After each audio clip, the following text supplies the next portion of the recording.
So one of the questions that I deal with a lot and that you will run into is, how do I stay motivated? Who's had this issue? You were talking about it. Like when I get back, you said, who was saying it's going to be hard to stay motivated? Somebody said that. Wasn't that you? Yeah, I said, I know it's going to be hard for me to stay motivated. I got to really work hard to stay motivated. So here's the quote. Here's the question. What keeps you motivated? The dream. That's it, period.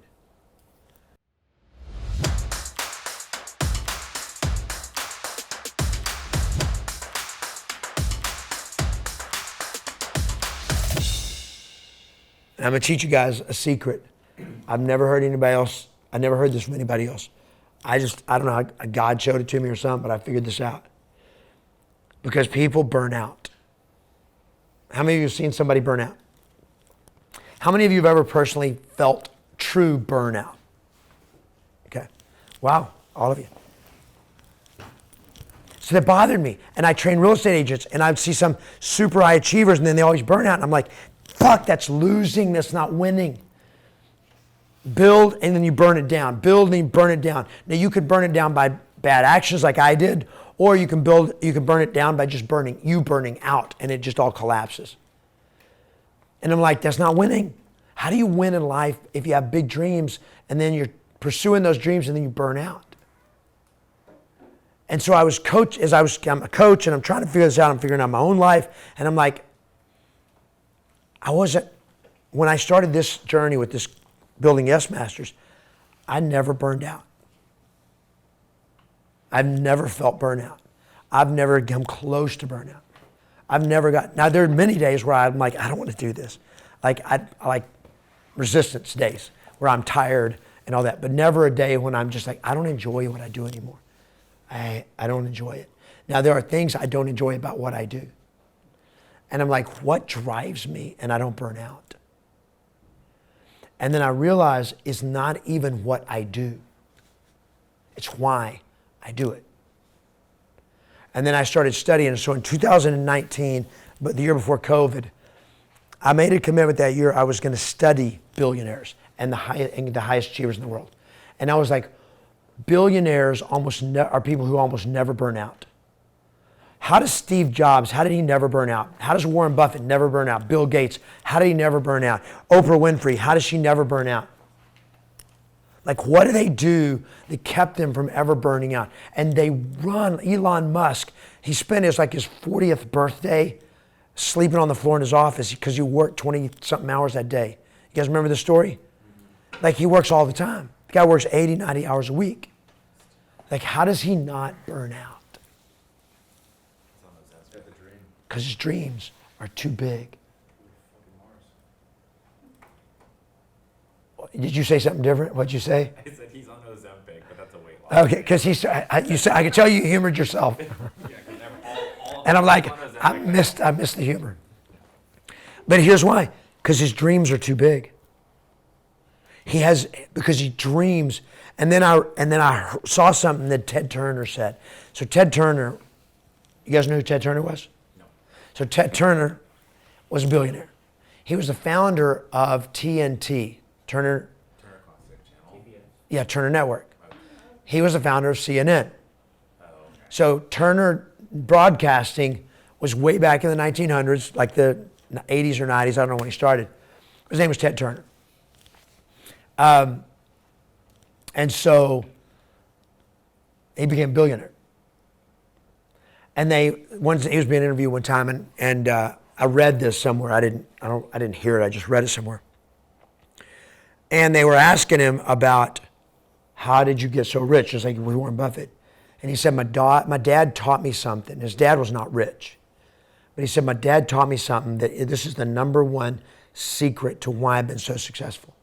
He said, my dad taught me, have dreams so big that cannot be accomplished in your lifetime. Write it down. Have a dream so big that it can't be accomplished in your lifetime. Why? Because you'll never wear out. You'll never burn out. You'll never give up. You'll die climbing. You'll die winning.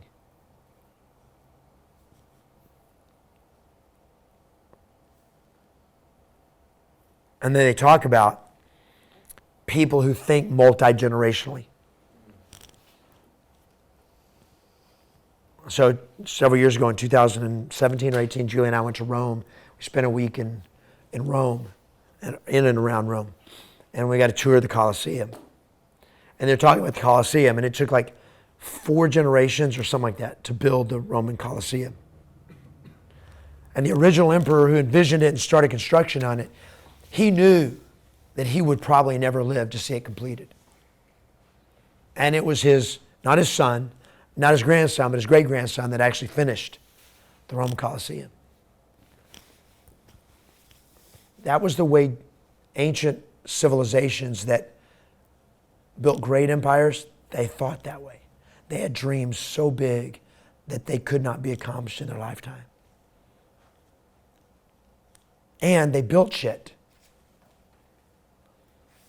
They built shit that thousands of years later, people still go and look at it. How many things were built in America?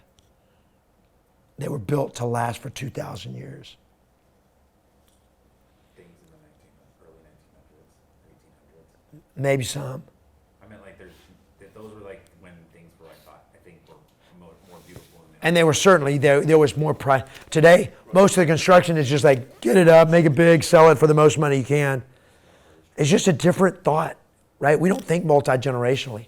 Mount Rushmore, that's it. Mount Rushmore? Okay. I don't know.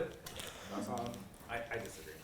Well, it don't matter. It don't matter. It's just his opinion. But it's like, but the point is, it's a different way of thinking the way most Americans think, right? We think, what can I do this year? Well, how quick can I get this? I want my dream house. I want it next year. Rather than go like, I'm going to have that. How long is it going to take me to get it? 30 years. Done. Can actually have a dream so big that it takes you 30 years to achieve. But you look at the highest achievers, and that's the way they live. It's the way they play. And when they've achieved one massive dream, do they stop? Nope. They go to the next big dream. But they have one thing in common. They're all fucking big. And they're almost always the next one's bigger than the smaller. And Bill Gates, they interviewed him and said, do you have any regrets about Microsoft? And he said, yeah, my biggest regret is my dream was too small. My vision was too small. What had been his dream? And he still was a stated vision of Microsoft. We'll have a personal computer in every living room in America in my lifetime. And he said, I limited it. I limited my vision to America. Here's a guy that became the wealthiest man in the world who said, my biggest problem was my dream was too small.